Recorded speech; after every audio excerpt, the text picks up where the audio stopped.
Hey everyone, I am Sister Lily and welcome to my armory. So, I figured why not take a look at another White Dwarf. This time, issue 293 from May 2004. I have a long collection of White Dwarfs that go back a very long time. Why not take a look at this one? Plus, it's Sister Battle themed, so yeah. So on the front cover, we've got the classic immolator from 3rd edition. Or at least I think it's 3rd edition. And we see it's classic heavy flame loader. We've got metal sister off to the side. We've got some Sisters Battle in the background. We've got some terrain, which I think was Forge World. Yeah, so we've got gorgeous Inquisitor art. We've got talk of website stuff and merchandise. We've got two people who've done something interesting. Do you believe they fought each other? Campaigners Archon in Times, Lord of the End Times, and dirt. Anyway, you can see enough of that if you find this White Dwarf. It's well worth a read. So this White Dwarf was of particular note back in the day because it gave both the rules for the Blood Pack. Actually, no, it gave the rules for Zealots. For Sisters of Battle, it also gave an Index Malleus on the Blood Pack, an enemy who I do believe appear in the Gaunt's Ghost books. I haven't got very far into the series. There's also an errata to a line in a previous White Dwarf. Alyssa Catachan Barking Toad. And there's some interesting other stuff that you can see on the cover. So I argue with the handle of my tripod. So we have here a little thing on Dawn of War. Here are the latest screenshots available for Dawn of War, real-time strategy game being developed by Relic, released and published by our good friends at THQ. This is old. I mean, this is really old. Yes, we've also got a Forge World Demon. Pretty decent sized one, looking at the size of the Grey Knights next to it. We have a Living Saint, or the old Celestine model, which was designed by Jez Goodwin. Explains why it's got such a good design. Honestly, I prefer Jez Goodwin's stuff a lot of the time over John Blanche. I mean, don't get me wrong, some of John Blanche's stuff is really cool, but some of it, his proportions are weird when it comes to people. And I really don't like his combat heals. But enough of me rapping on Blanche. That's not why I'm here. But yes, we also see the How to Make Wargames Terrain book, which I wish I've gotten hold of. Unfortunately, I haven't yet, but oh well, I'll find one. We also see GW's early attempts at photo manipulation and adding in photos, which unfortunately are very pixelated. We see pixelated images of the old Repentia. We see Repentia and the Mistress. Yeah, that was the price they were at, I think, when I got into the hobby, although I think the character for them was around $19 back then. We see the Witch Hunters, who I don't think actually went up in price when I was in when I first got in. We see Arco Flagrants, who later than this would become 3-model unit, which stuck around for a very long time. We have the old Immolator, which was it stayed at that price until I got into actually, no, it didn't. It didn't stay at that price. It was at that price. Then, later went up in price alongside the heavy support stuff, going for standard heavy support price of $83. Then, when the 5th Ed Codex dropped in White Dwarf, they dropped the price back down to $55. Oh, because it has an extra sprue. Admittedly, it's a really good extra sprue, but that happens. We have a Darktide Rising, which I believe is lore for Warhammer Fantasy. I almost say Age of Sigmar, but it's not. Chaos stuff. Nice map. I'm just going to kind of grab that. It's a pretty nice map. Ah, Kislev, that place that we hear mention of through the name of one of the paints that I use for skin. We have Shadow of Chaos, so we've got Chaos Demons versus Empire. Turagan Guards stand resolutely before the demonic hordes. Cool. Let's come back and read this maybe one day. We've got a short story by Graham McNeil on the subject, and a gorgeous piece of art. A Dark Pact, which involves demon hunters and dark elves. Chaos demons and dark elves. Why am I not surprised? Marathi! Oh wow, that's the hideous old model. Wait, that's the model that the Outer Circle prefers over the new one? Actually, no, I think the one that he prefers was the even older one, where she's just on a normal horseback. No, I prefer the new one. The new one actually looks really good. This kind of just looks, honestly, tacky. It's that whole, it's just BDSM gear, female characters for the sake of it, and occasionally guys. Like, there's the art that they did beside it. Hopefully me showing it isn't a TOS violation. We have Forces of Darkness preparing to fight someone. Andrew Wood's Chaos Undivided Army. It's a neat force. Doesn't show who he was fighting though. We see some Nurgle demons, we see some Troll Slayers, we see some elves, pointy ears and dark pointy ears. We see an old Games Workshop list for Australian stores. I know a good chunk of these don't. I know a few of these don't exist anymore. I can't speak much for New South Wales, or let's be real, most of it. I love how New Zealand's are just counted in with Australia. But yeah, let's see. Chadstone Shopping Centre. I'll put it on screen if it's still there. High Point maybe. Melbourne, that's moved around a bit. It's now on Little Burke.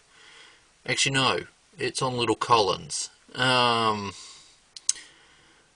Don't know about Northland Shopping Centre. Eastland Shopping Centre one moved, I think halfway through the last decade, or earlier, to be based further down the road, down Burwood Highway. I know because I go there sometimes. Also prefer House of War though. They tend to have more stuff of every brand, not just GW. We have some interesting beastmen versus dwarves. We have various mission types, which these are all neat deployment maps. We've got major events. I think this is a campaign system. Random scenario generator. Okay, that's what that was. So we've got random scenario generator for Warhammer Fantasy. We have that old old Witch Hunters Codex art with Battle Sister, Canoness, Inquisitor, Repentia, random Sister of Battle in the back there with a power sword, or inquisitorial acolyte. We've got another Repentia in the background. Yeah, we've got We've got some lore on Lord Mazmundi, or Mazdum Mundi. Damn Mundi? Yeah. We've got lore and rules. Lots of stuff on there on them. We've got some Lord of the Rings stuff for 2004. Showing off some of the models. Oh, the old Witch King. So these are all sculpted by the Perry brothers. Actually, no, not all of them. So characters seem to be sculpted by the Perry brothers, whereas whereas the whereas the other kind of squaddy unit models are sculpted by Dave Andrews and Colin Grayson, which is neat. If I ended up being at a point where my channel had the numbers for me to actually do interviews, I wouldn't mind talking to them all. Alan Perry and his brother now run Perry Miniatures, by my understanding.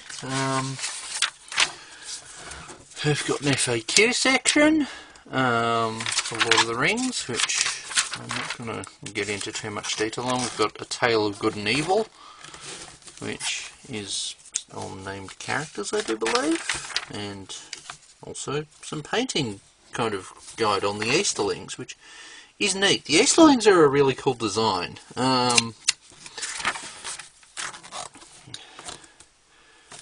We've got a neat piece of dwarven art. We've got elves versus Easterlings. Isengard War Party, Rohirrim mostly mounted War Party, Balin's War Party. Oh hey, Balin. Shadow in the East. Oh, that Nazgul looks awesome. Got a troll and some Mordor stuff. I'm not much of a Lord of the Rings fantasy battle player, but we have one of these. Now, I wish GW did more of this these days, where they actually provide you with tutorials on how to make the Lord of the Rings fantasy battle terrain, rather than selling you some overpriced Rohirrim village stuff that would be where players would be much better served by just being given a tutorial of how to make it out of balsa wood and scraps, but so that GW could save their mould making space for miniatures. But that's just me. Maybe I'll suggest to Zorp to do a video on this. Not that I have any say with Zorp. Yeah, it's neat to see. Gorgeous Lady of the Lake art. Not that I'm a fan of Britannia, those horse lovers.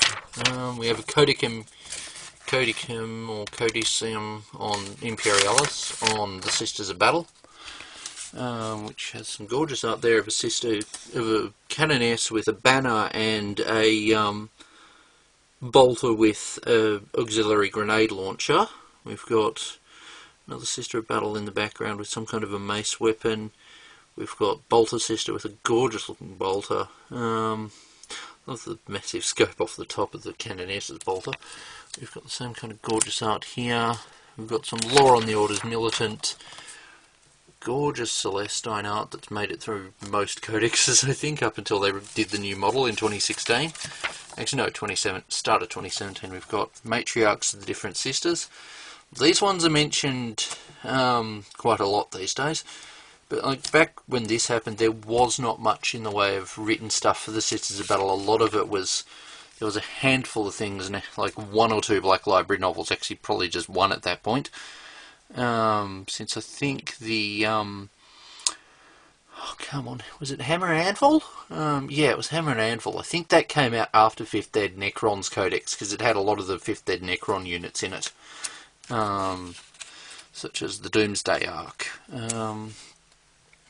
Yeah, so I've got the back of that, which has the Spiritus Dominatus Libre Nos. From the lightning and the tempest, our Emperor deliver us. I'm not going to sing any more of it, but anyone who's played Dawn of War Soulstorm will know that prayer. Probably not all of it, because they don't play the whole thing. But yes, we now have chapter approved on the Zealots, which was written by Graham McNeil. Basically, Zealots were kind of a light infantry unit that Sisters of Battle could take.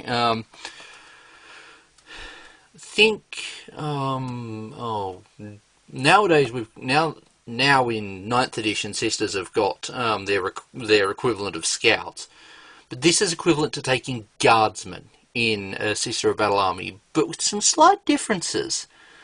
They pardon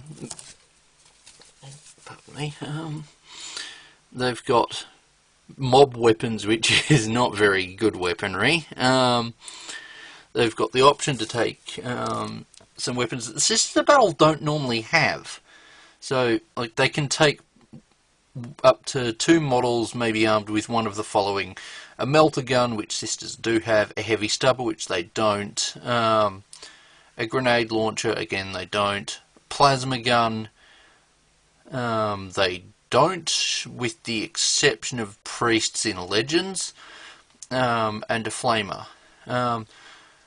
For up to 1 model in every 5, rounding up, may be upgraded to a fanatic. Fanatics may be given eviscerators at 5 points each. The entire squad may be armed with exterminators, which is an underslung hand flamer, essentially. Basically, these units violate the decree passive incredibly. These are essentially just a rabble unit deployed to back the Sisters up. You wouldn't count on these for anything particularly capable in a fight, but they are still pretty decent. Zealots may not be joined by any other models, with the exception of a priest, and may never be transported in a vehicle. So you're not sticking these things in a rhino or a immolator, regardless of casualties. One of them may be upgraded to be a demagogue. As far as mob weapons is concerned, they aren't equipped with any form of proper armament, often bringing their own weapons to the ecclesia to serve the ecclesiarchy. I'm not exactly sure what they have technically. Exterminators. Number of exterminators determines the number of successful hits. So yeah, there's the rules for exterminators there.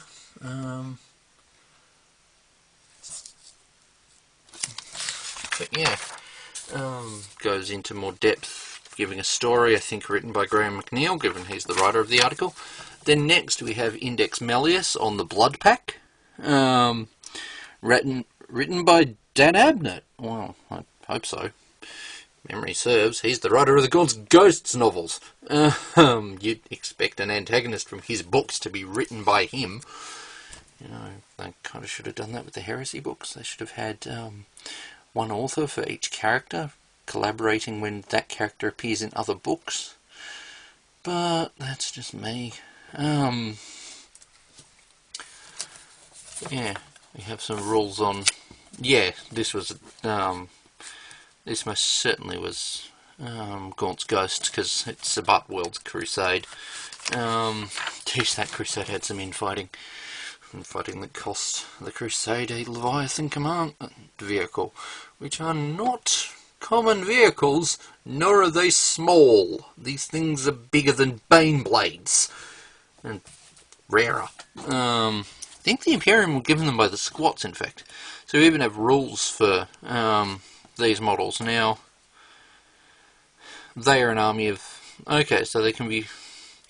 The bulk of the Blood Pact is best represented by Lost and Damned army list found in Codex Eye of Terror. Traitors can be used to represent line troopers beyond this.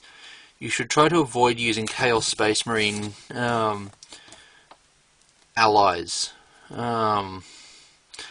demons and mutants, etc. as similar troop types do turn up in Dan Abnett's novels, we wouldn't want to go so far as to ban them from the list. For elite units, for the elite death brigades, add the following unit to the entry in your Lost and Damned army list. So troops, Blood Pack, death brigade, squad, weapon skill 3, meaning they... Ballistic skill 4, meaning they'd be hitting on 3s. Strength 3, toughness 3, wounds 1, attacks, initiative 4. Geez, initiative, this is old. We've gone nearly 2 full editions without initiative. I can't say I'm sad. Attacks 1, veteran leader has 2 attacks. Leadership 8, 8. That's much better than normal guardsmen. Normal guardsmen are leadership 7, with the sergeant being leadership 9. Actually, no, being leadership 8. And a 5+ save, so they've got Flak Armor. We've got a representation of one as using Acadian model. My camera's not doing a particularly good job of picking it up. And I don't have a scanner to be able to show much. As far as options these units had, they could take any model may exchange their last gun for a shotgun or an auto gun, or last pistol, auto pistol, and close combat weapon. Up to 3 models in the unit may exchange their weapon for a flamer, a melter gun, a plasma gun, or a grenade launcher at 10 points. Flamer 3 points, melter 10, plasma 10, grenade launcher 10. Really? Grenade launcher's worth 10 points? They're not very good. I can see why though. Or one model may be equipped with a demolition charge. The squad is equipped with frag and crack grenades. Actually, no, the squad can be equipped with crack grenades at plus 2 points per model. Jeez, that's a lot of points for crack grenade. They weren't very good. Squad may be equipped with chain mail and steel plate assault armor, improving their armor save to a 4+ at 3 points per model. Characters for 10 points, Death Brigade may have one of them may be given squad leader. Yeah, that's pretty standard. With up to 15 points equivalent. With up to 15 points of equipment from the Chaos Space Marine Armory. No marks, gifts, or other items. Veterans. Death Brigades are made up of dangerous and experienced veterans of many wars against the Imperium. To represent this, each squad may be given a single veteran skill chosen from the Chaos Space Marine Armory, paying the points cost listed there. Each purchasing a veteran skill will move the unit to the elite section of the army list. Oh, neat! So you can kind of make them half decent then. I mean, that's kind of like what happened with the Krieg army list for quite some time, where you'd have the normal engineer squad, but if you gave them the Hades breaching drill, it would move them to elites, if I remember correctly, which is fair, but I mean, come on, it's a squad with shotguns, they're not particularly powerful. So here we have some inquisitorial sections where there's people showing off their inquisitorial armies. So we have some scion, we have an inquisitor made from a tech priest engine seer with a psyker who's had the top of his staff taken off. The neat little servo skull thing there. We have some gun troopers with melter gun and plasma gun. Those are Kazakin models. We have an out of production inquisitor with some cherubs who've been painted up to look rather demonic. We've got a hospitalia with her as well. My camera is really not doing a good job of capturing the images, is it? We've got some converted Warhammer Fantasy models. I recognise the Sister of Sigmar. That's a Crusader that's had a head swap and a weapon swap. We've got a priest who's been given an extra book, and we have a priest, I think. Yeah, so they've gone for zealots. We've got them fighting some Chaos Space Marines down the bottom here.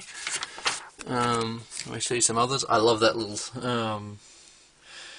child-looking thing there. Unless there's a Sister of Battle in that collection. This was partly because the Witch Hunters Codex and the Demon Hunters Codex were both technically Inquisition codexes. There had been the plan for Xenos Hunters, but they never did it. Demon Hunters were Grey Knights, Witch Hunters were Sisters of Battle. We have Kazakin with a Inquisitor, which is a modification of Redemptor Kynarov. We have some interesting conversions here. I don't recognise some of them. I know that model, and I wouldn't mind getting my hands on one. I think that's a dark elf. Cherub, tech priest, inquisitor model for once. We have inquisitor model. Both of that one's still available, I think. That one is not. So yeah, we've got an inquisitorial force fighting some Eldar. It's a pretty decent set of inquisitorial forces, and we've got an inquisitor in power armor, because that was an upgrade at the time. We've got a sister of Sigma converted to be a sister of battle. We've got some interesting models here, using some old school Mordheim stuff by the look of it. Love a little Inquisition icon on the shoulder there. And we've got some more Inquisition stuff from around here. I think that model at the back there, yeah, that's Age of Sigmar. From I would have thought it might have been Necromunda. So yeah, we've also got a heavy metal showcase on some Space Wolves. That bust is awesome. And some other stuff. Big Tau model. Yes, that Inquisitor. Cortez. Yes, Gretchen, one of the goblin, the flail goblin attacking someone. We've got a Wolfen, or Wolf Guard by that back then. We've got that same inquisitorial scribe miniature. We've got an orc that looks quite happy to be there. And we've got design concept for an Empire semaphore tower, which is another terrain tutorial that also plugs the How to Make Wargaming terrain book. So this kind of shows off some of the ideas for it. It gives a kind of scale guide template-ish thing there. And shows how to make it. And then on the next side we've got a battle report of Crimson Fist basically fighting their way up with armoured units and some infantry. So we've got a chaplain, an apothecary, a tech marine by the look of it. We've got a tactical squad, we've got an assault squad, we've got a Predator Annihilator. Oh yeah, we've got, okay, so command squad is 2 veterans with bolters, 2 veterans with flamers, veteran sergeant with bolt pistol and power fist, pocket through with bolt pistol and power fist. They can do that. Tech marine with bolt pistol and close combat weapon. All have frag grenades. We've got rhinos, 9-man tactical and a 6-man tactical. So yeah, them fighting their way through a veritable horde of orcs, including some Forge World models. Oh, that old Forge World truck. Well, battle wagon. I think that thing's gone through a few name changes over the years. So you see they're kind of advanced and they're fighting their way through. There they go. But yes. We've got a veritable horde of orcs behind some sandbags. A dreadnought going into combat with preparing to combat a orc dreadnought, because it wasn't called a killer can or a death dread. We've got a light orc truck being in the way. Hey, power sword sergeant. And I guess the orcs may have won. Because I think the goal was to try and get through. Yeah, we have the gorgeous third ed, was it? Or was it second ed? I think it was third ed. Yeah, it was third ed Codex Space Marines cover art, which was of the Imperial Fists for a change. Once it was an Ultramarines. Then we have some Necromunda and Mordheim stuff, because GW used to do specialist games. We have the mail order section essentially here, which War Master, which was the epic battle scales version of Warhammer Fantasy, whereas 40k Epic was the epic scale version of Warhammer 40k.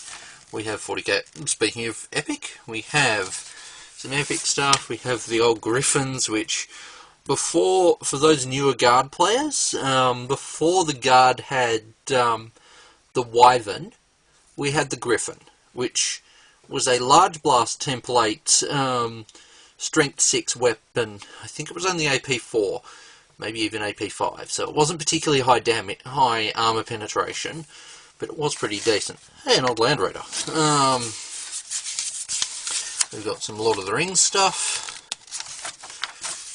and yeah, we're basically done with the issue. Sister of Battle box set and Codex Witch Hunters. Sister of Battle used to be $55 for 10 models. Let that sink in. Times 2. So that person got 20 Sisters of Battle and the Codex for $140. I wish that was the case these days. And then we've got some Mordheim stuff at the back here. Pretty nice looking buildings on the back of it, actually. But yeah, like, if you find this White Dwarf, it's well worth picking it up for a proper read. Yeah, it's well worth picking it up for a proper read yourself. Anyway, thank you guys for watching. Yeah, I have other projects on the way, which will appear on the channel soon.